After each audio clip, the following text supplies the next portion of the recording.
My father's good. I love my father. He's great. He's been a great example to me. I would like to be that example to a child. But why am I not getting that? Let's see. Good afternoon, chaps. This is just for you and me. Sorry, ladies. You're quite welcome to listen to this, but it's not going to be as relevant for you.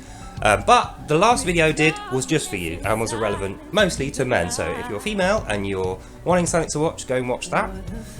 Come back and watch this afterwards. But this particular podcast is going to be about fatherhood. So it's something that is very dear to my heart. I actually was tricked. When I was younger, I had a girlfriend and she had a child, and I was led to believe that this child was mine.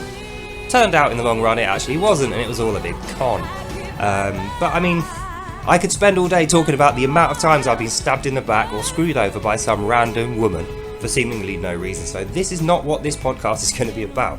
This podcast, first of all, is going to be about congratulating all the good fathers out there who have got good children, happy children. Well done to you. You are providing the hope for the future, which guys like me and all these feminists who don't have children failed to do. Because what's happening in our population is, while we in the West with our nice manners and our Christianity are going umming and ahhing whether we should have children, on the other side of the world you have Palestinian terrorists with 10 wives, and each one of those 10 wives has got 5 kids. That's 50 children per one terrorist. Just think about that. While our birth rate is declining at a stupid rate, and it was already quite low, and we've also got legal abortions now, which are being pushed by the feminists on people who, in all honesty, don't actually want them, the net result is going to be the population is going to look different for the children who do exist. When they grow to 30, they go out into the world to try and find a life, a house, a job and a partner. It's going to be extremely difficult for them. Extremely difficult. Because there's not going to be anyone to choose from, and the people that are going to be there to be chosen aren't going to be good people, in the main. Now whose fault is that? We could blame it on the women. Easily, we could say, well, it's all these bitches don't want to have children, fuck them, it's all their fault. It's not going to work like that though, it takes 2 to tango. Before you've even had a child, before you're even in a relationship, it takes 2 to tango. Now what I mean by that is this.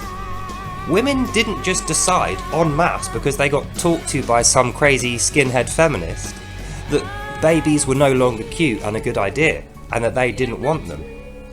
When they had that suggested to them, they would have had to look out the window, look into their own life, think about their own experiences. And for whatever reason they decided men hadn't done a good enough job to encourage them into a family scenario. They didn't feel like the men who were there were good enough and were doing a good enough job for them. They weren't supportive of their goals. They weren't letting them have enough freedom. So whether that was the case or not, chaps, it's up to us. Once again, we have to do this. We have to solve this problem. So, how do we solve a problem like Maria?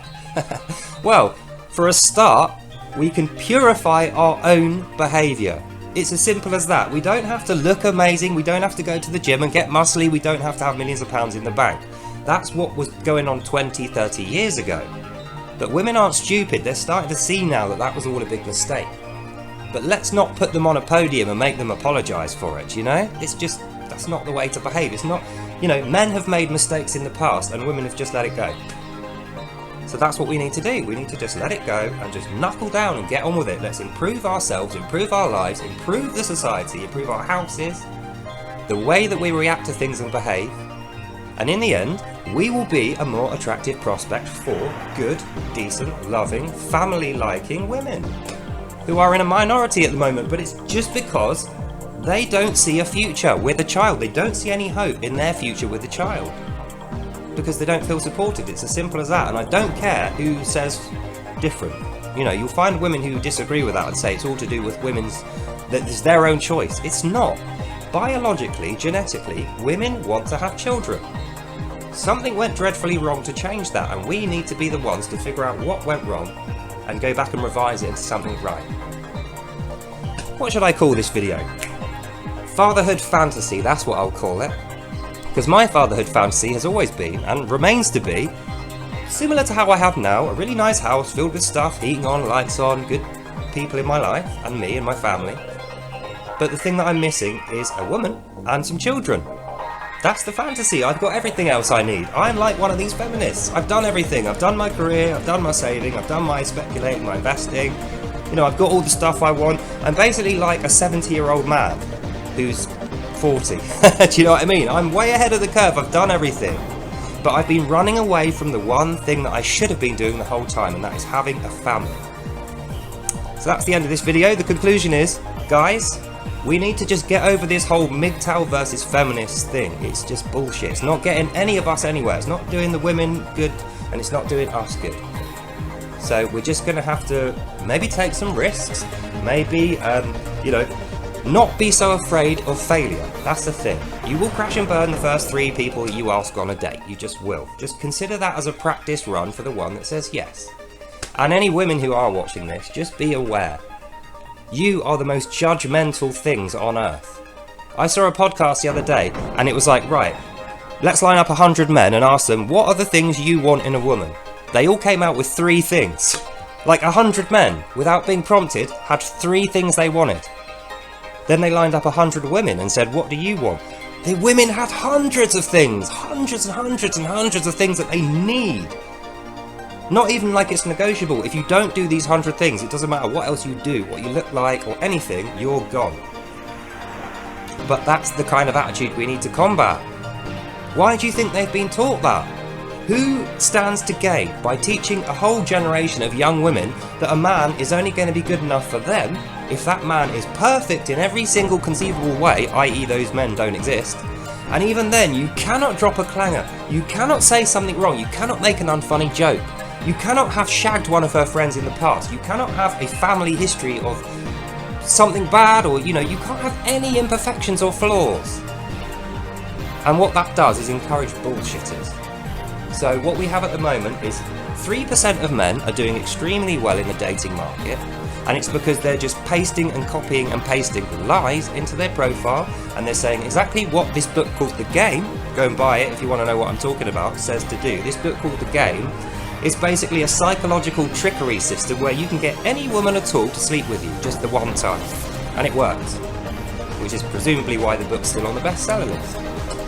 But we need to avoid that kind of thing. That kind of thing existing is why women look down on us now and think we're not good men anymore, and we are. Because all they're looking at is social media. So what's my answer to that? Well, I'm not on social media, so fortunately for me, I don't have to fight with that. But it puts more pressure on me in real life, doesn't it? If I want this fatherhood fantasy, I need to go meet 100 women. 10 of them will like me, 5 of them I will like, 3 will be available, 1 is for me. It's a number crunching game, so let's get out there and make this shit happen, because as far as I can see, the next generation is going to be fucking millions of terrorists and their supporters, and people like you and I, nice, family-friendly people who have a long-term vision for this country being amazing, we're in the minority already, and we're fast declining. So that's the end of this video. Hope you enjoyed it. Let's get out there and make this shit happen. Hope you enjoyed that, and I'll see you in the next one. Bye now. Made it sound all too easy there, didn't I? It's obviously extremely difficult, and the difficulty curve is going up every day. So it just needs to be done right now before it gets too difficult. Okay? I hope you enjoy that. Good luck out there, and I'll see you in the next one. Bye now. Bye bye bye. Bye.